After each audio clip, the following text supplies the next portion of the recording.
Muito bom dia, boa tarde ou boa noite. Aqui é o professor Guilherme Soares, seu professor aqui da missão 193, beleza? Vamos junto, vamos comigo.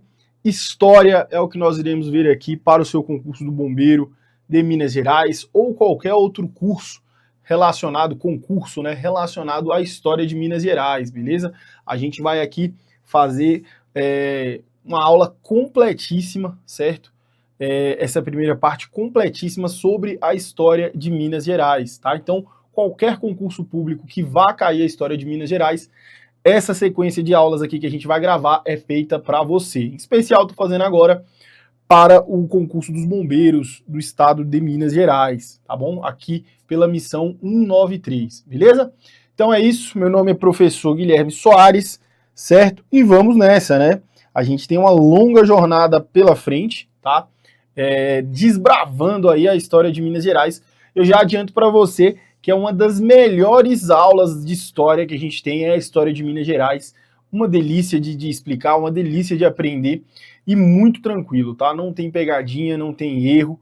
É uma história muito que vai ali no nosso dia a dia, pelo menos aqui quem vive no Centro-Oeste, quem estudou um pouco de história do Goiás, um pouco de história do Distrito Federal, na sua escola também, ali no seu ensino médio, seu fundamental, vai lembrar comigo agora, beleza?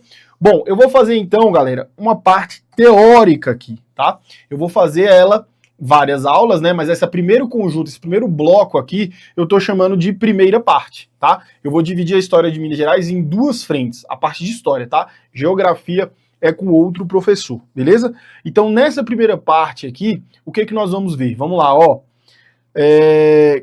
Contato entre os colonizadores e os indígenas, tá? Tanto na história do Brasil, de forma geral, a partir de 1500, quanto especificamente a história de Minas, tá? Ciclo do açúcar, vamos falar um pouquinho só do ciclo do açúcar para você ter uma base para você chegar no ciclo do ouro, que é o principal marco dessa primeira parte da gente, quando a gente fala de história de Minas Gerais, né? Então, obviamente, o início da mineração em Minas Gerais, Guerra dos Emboabas, o trabalho dos escravos nas minas, os impostos cobrados pela coroa portuguesa, o descobrimento de diamantes também na região de Minas Gerais, né, a formação das vilas, a formação das cidades, perdão, sociedade do ouro, escravidão e resistência, alguns aspectos culturais e as irmandades religiosas. E para finalizar essa primeira parte, Inconfidência Mineira. Vai dar alguns pedaços aí, deve ter parte 1, parte 2, parte 3, parte 4. Mas o primeiro bloco que nós vamos estudar é esse, tá? A segunda parte, o segundo bloco, aí vai ser depois da Inconfidência Mineira, tá? Nós vamos pegar ali um pouquinho do final do Segundo Reinado, a história de Minas Gerais, a participação mineira no café, na produção do leite, na República Oligárquica, depois na Era Vargas e por aí vai, tá? Então essa primeira parte vai até Inconfidência Mineira, é uma parte bem longa. Bom, nesse nosso primeiro contato, eu já gosto de deixar uma coisa clara. Você que já tem um domínio, tá, da história de Minas Gerais, o que eu aconselho? Não veja essas aulas, tá? Lá no final, nós vamos fazer revisões baseadas em questões. Então, procura aí, alguma hora a gente vai postar, se você estiver vendo esse vídeo agora e não tiver postado, porque eu ainda estou no processo de gravação. Mas provavelmente 2 ou 3 aulas ali, cada uma de meia hora, vai ser só de resolução de exercícios. Então essa eu te indico para você que já tem uma base teórica muito boa sobre a história de Minas Gerais, tá? Para você que não tem, a hora é essa, você vai aprender aqui comigo para você gabaritar a questão. O que eu quero aqui é que você gabarite a questão do seu concurso para você alcançar esse concurso que você tanto sonha, que você tanto almeja, beleza? Vem comigo, vamos lá então. Não adianta eu falar já o começo da história de Minas Gerais, certo? Sem eu falar desse começo da história do Brasil. Não adianta, tá? Você não vai entender. Então eu vou fazer uma pincelada de forma rápida até a gente chegar à história de Minas Gerais, que é o que importa. Vamos lá. Bom, a chegada dos portugueses ao Brasil se deu em 1500, você já sabe disso, lembra lá das tuas aulas da tia Maria lá no Fundamental, tá? Se deu então com Pedro Álvares Cabral, né? Chega ao território que hoje é chamado de Brasil, ok? Bom, de 1500 até 1530, os portugueses não estavam tão interessados assim, certo? No território brasileiro. Por quê? Primeira coisa, galera, eles não acharam ouro logo de cara no litoral, tá? Acharam uma coisinha ou outra, mas não acharam uma mina de ouro, né? E Portugal estava muito focado no comércio com as Índias, né? Se você lembrar lá, puxa aí seu supletivo aí para pensar, se você lembrar, né, Pedro Álvares Cabral, ele dá uma volta grande, né, faz uma barriguinha, mas o destino dele não era o Brasil, o destino dele era as Índias, né? O comércio de especiarias estava dando muito dinheiro a Portugal. Foi esse um dos motivos das grandes navegações, né? Encontrar ouro, chegar à Índia através de uma nova rota para se encontrar as especiarias. Bom, então de 1500 a 1530 o governo português não ligou muito para o Brasil, tá? As primeiras ações nesse período foi a extração do pau-brasil, uma madeira muito boa, que dava ali um corante, uma tinta avermelhada para tingir tecidos, né? Então, o primeiro contato com os povos indígenas, né, foi justamente por conta da extração do pau-brasil, certo? Onde eles praticavam o escambo, né?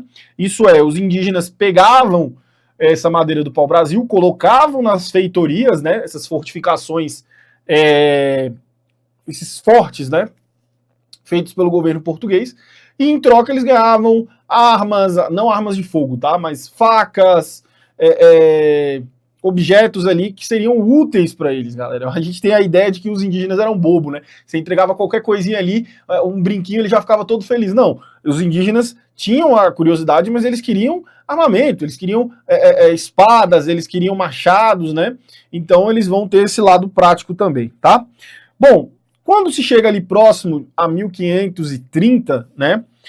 Os portugueses observaram que eles precisavam ocupar o território. Por quê? Porque tinham ataques estrangeiros, né? Os estrangeiros, na verdade, estavam tentando dominar, né? Estavam tentando iniciar a colonização de um território que não era deles, de um território que era português. Em especial, a França fez muito isso, ok? Então, a partir de 1530, nós vamos ter as primeiras expedições colonizadoras, e temos aqui uma pintura desse período, onde nós vamos ter o fidalgo Martim Afonso de Souza, certo? Liderando essa expedição, ok? A partir disso, então, o governo português passa a organizar as capitanias, né? Passa a organizar o território. Se você observar esse mapa aqui, aqui nós vamos ter, ó, a demarcação no meio do Tratado de Tordesilhas, certo? E aí, em 1534, o governo português adota as capitanias hereditárias, tá? O governo português já tinha experiência com isso, porque já tinha feito em outras ilhas, em outras colônias de Portugal. E aí eles foram lá e, ó, repartiu cada um desses territórios, certo? E deu ali a capitães donatários. E deram essas terras, né? Justamente para eles povoarem essas terras, proteger essas terras e explorar economicamente, ganhar dinheiro com essas terras, tá? O resultado foi que o sistema fracassou, tá? Pelo desinteresse dos capitães donatários. Então, eles não estavam interessados em tirar seu dinheiro de Portugal para chegar em uma terra que ele nem sabia se daria certo, tá? Então, o sistema fracassa, tá? Primeira coisa, né? Pouca defesa, não se tinha gente suficiente para proteger o território, e baixa arrecadação também em relação a essas terras, ok? Duas capitanias que vão dar resultado ali, tá? Pernambuco e São Vicente. Vão dar resultado, principalmente essas de Pernambuco, porque eles vão começar a plantio de açúcar. O açúcar na época era uma fortuna, caríssimo, tá? 1549, então, cria-se o governo geral, tá? O governo geral do Brasil, justamente para centralizar um pouco, organizar e administrar melhor o Brasil, né? O Brasil era muito grande, tá? Esse primeiro governador foi Tomé de Souza, ok? As medidas adotadas, né? As principais medidas, fundou Salvador, foi a primeira capital do Brasil, organizou a justiça, organizou a defesa e organizou a cobrança de impostos. Uma coisa também importante se falar foi que graças à reforma e à contra-reforma, né, a reforma protestante e a contra-reforma católica, se fundou aí a Companhia de Jesus, né, os chamados jesuítas, que tinham como missão evangelizar, catequizar as pessoas, né, converter elas para o cristianismo. Então, os jesuítas vieram para o Brasil com essa missão, certo? Catequizar, cristianizar os indígenas. O resultado de tudo isso do governo geral foi que conseguiram ter um maior controle territorial conseguiram a começar a, de fato, ter uma administração forte aqui no Brasil, ok? Bom, partindo disso, vamos ter também, então, o chamado ciclo do açúcar. Se você pega a parte econômica da história do Brasil, primeiro vem o ciclo do açúcar, né?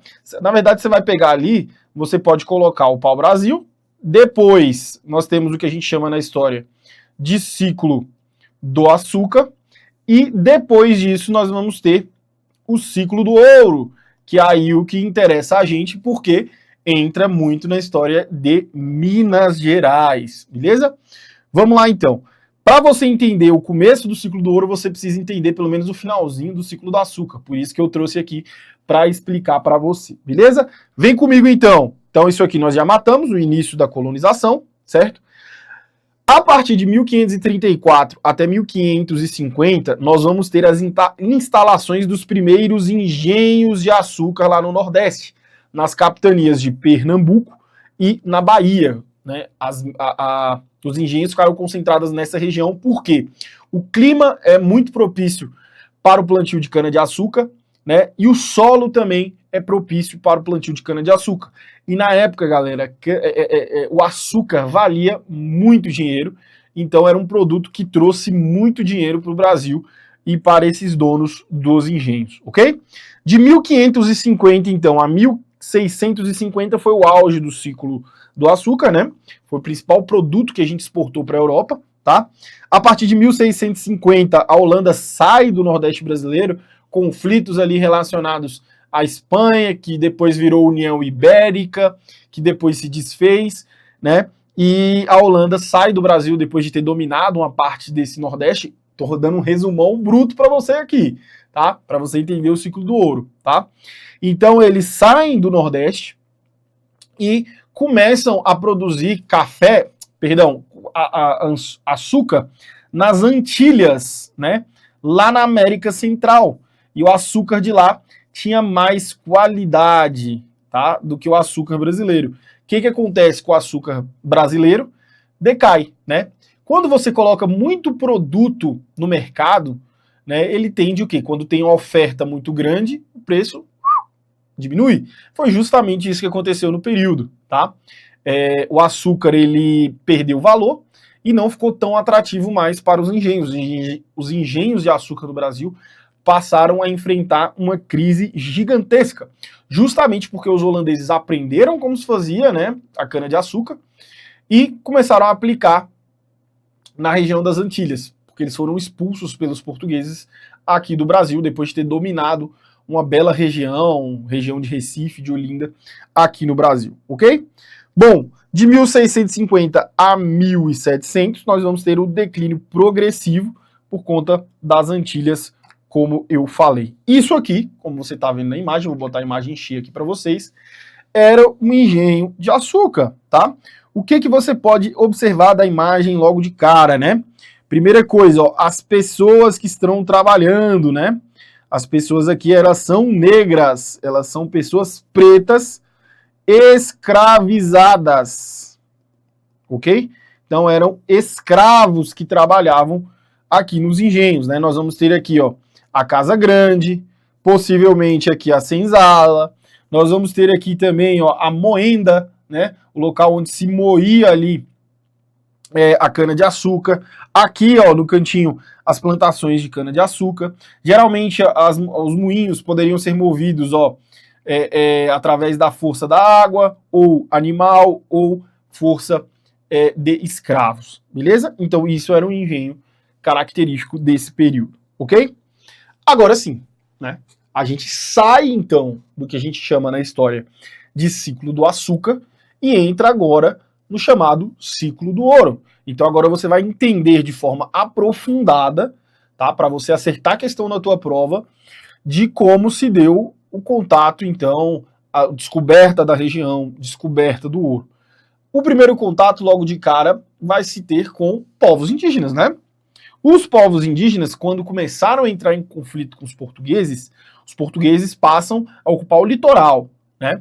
Então, quando eles percebem que os portugueses querem dominar eles, querem escravizar eles, eles passam a fugir para o interior do Brasil. gradativamente. Então, se existiam povos indígenas que viviam no litoral, eles passam a fugir, né? Eles passam a fugir cada vez mais para o interior. Então, eles vão chegar em Minas Gerais, vão ocupar Minas Gerais. Quando os portugueses chegam em Minas, eles vão sair fora de Minas, vão passar a ocupar Goiás e vão cada vez mais para o interior do Brasil. Tanto que hoje, características de você encontrar aldeias, quilombos, é tudo nessa região central do Brasil. Você quase não se vê isso no litoral, justamente por conta desse período, tá? Então, o atual território de Minas Gerais era ocupado por centenas de povos indígenas distintos. Povos esses que não eram burros, tá? Esses povos eram muito bem organizados em redes sociais, né?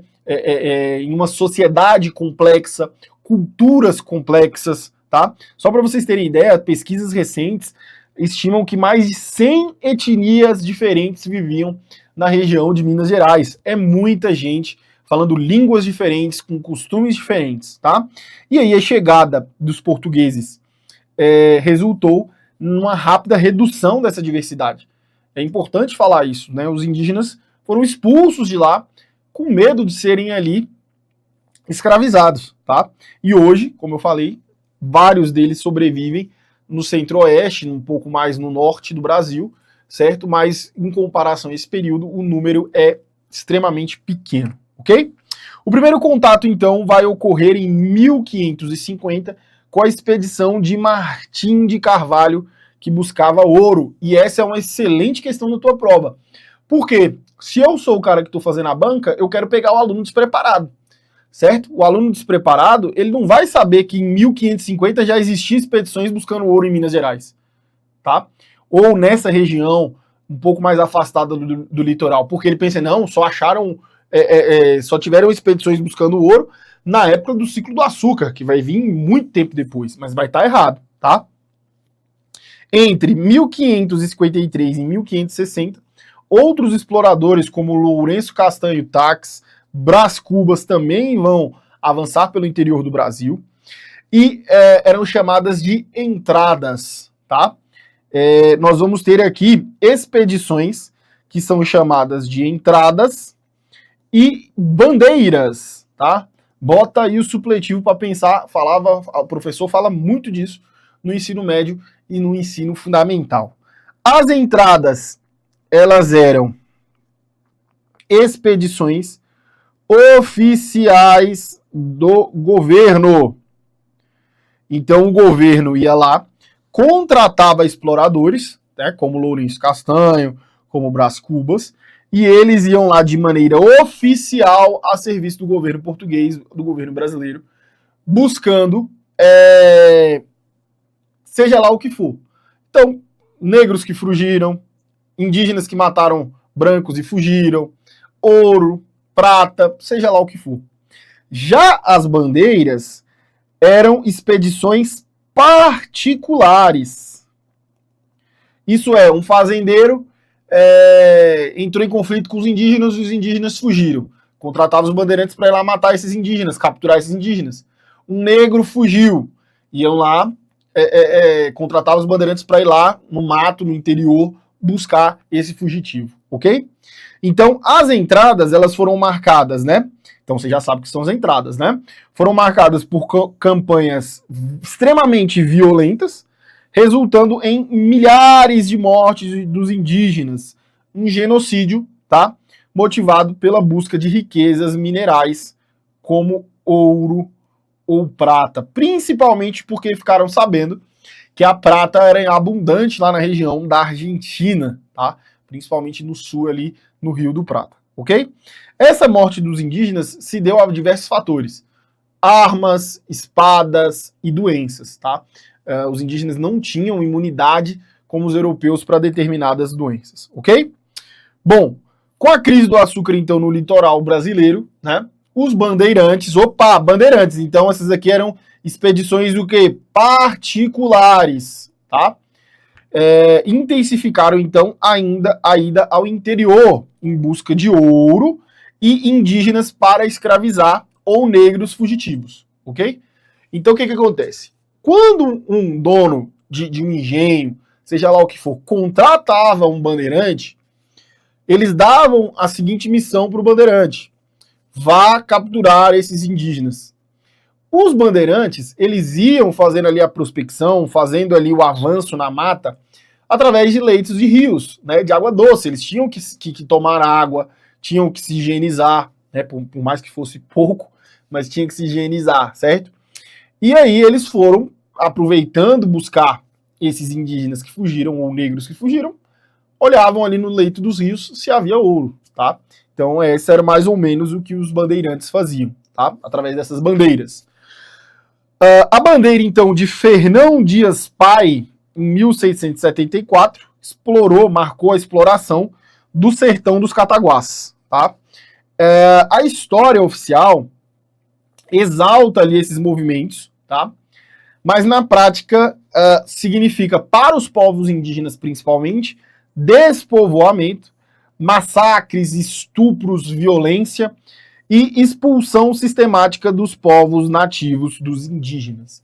A história, se a gente observar, né, a partir disso ali do século 17, 18, 19, nós tínhamos ali no Rio de Janeiro diversos heróis, tá? Diversos heróis.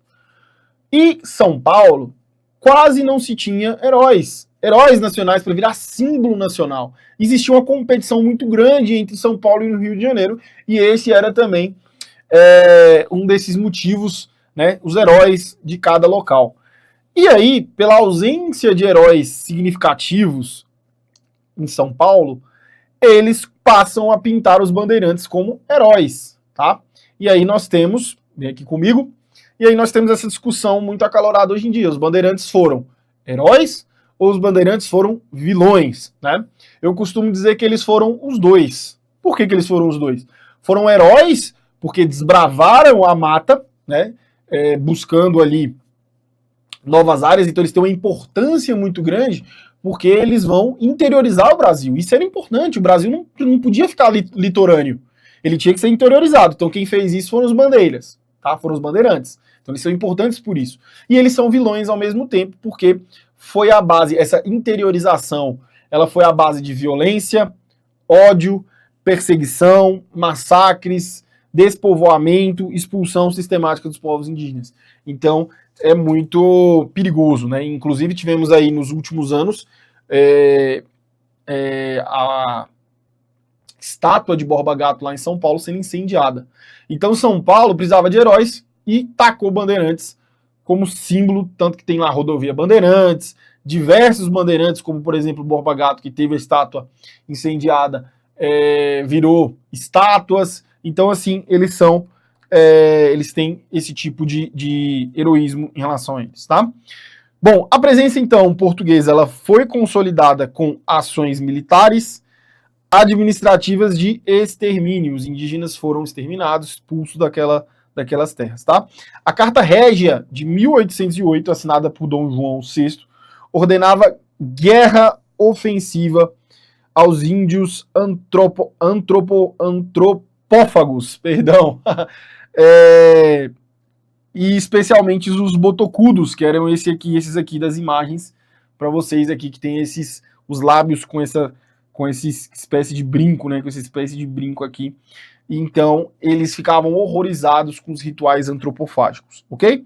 Então, ele autorizava em relação aos indígenas prisão ou morte dos indígenas, ocupação de suas terras, uso de prisioneiros como mão de obra por até 10 anos. Uma coisa importante se falar também, a chamada guerra justa existiu.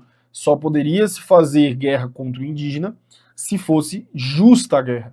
Se eles tivessem sido atacados, se os indígenas tivessem feito algum homem branco, algum português. Caso contrário, os jesuítas ficaram em cima, principalmente no norte e no nordeste. Em Minas Gerais a história é um pouco diferente, tá? Justamente porque não deixaram os jesuítas adentrar muito no território mineiro, tanto que as igrejas, nós vamos ver isso mais para frente nas aulas, as igrejas elas não são de ordens primeiras, elas são de ordem terceira, né? Os leigos que vão cuidar das igrejas em Minas Gerais, ok?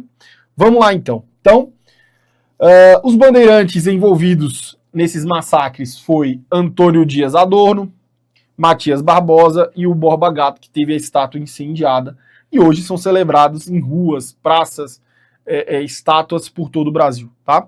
A memória oficial, então, exaltou esse homem como desbravadores, né? Apagando o caráter genocida de suas ações. Então é importante trazer, porque existe hoje toda essa discussão relacionada se são heróis desbravadores ou vilões genocidas, tá? O processo de ocupação de Minas, então, resultou na destruição de culturas, expulsão de povos e silenciamentos históricos, tá? Aqui imagens de como, pinturas, né, na verdade, de como os bandeirantes se vestiam, ok? Uma coisa também importante se falar, os bandeirantes, em sua maioria, eram de São Paulo, tá? Por isso que existe essa idolatria em São Paulo, porque eles eram paulistas, ok? Bom, as primeiras notícias de ouro, então, sobre o ouro em Minas Gerais, ela vai se dar desde o século XVI, né? Indígenas e aventureiros vão difundir relatos sobre riquezas minerais no interior do Brasil. Qual é a data exata? Quando foi a primeira vez que acharam ouro na região de Minas Gerais? Não temos, tá? Não temos um relato preciso. Vamos ter vários pontos relatando em datas diferentes, épocas diferentes, ouro na região de Minas Gerais, mas nada muito preciso, tá? Então, notícias sobre supostas minas de ouro e prata, não sabiam que não tinha prata, né? Estimularam expedições pioneiras. Essas expedições inicialmente fracassaram, né? E aí essas primeiras entradas, então, abrem caminho para o ciclo do ouro, que transforma a história de Minas Gerais, ok? Sobre as descobertas, então, relevantes do ouro, nós vamos ver na próxima aula, beleza? Fica aí, então, a gente se vê na próxima aula, onde a gente já vai começar a aprofundar um pouco relacionado à história de Minas Gerais, o descobrimento do ouro e o que eles acharam ali inicialmente, logo de cara, beleza? Logo ali no começo. Fica comigo, não desloga, segue que vamos para a segunda aula agora, beleza? Vamos lá.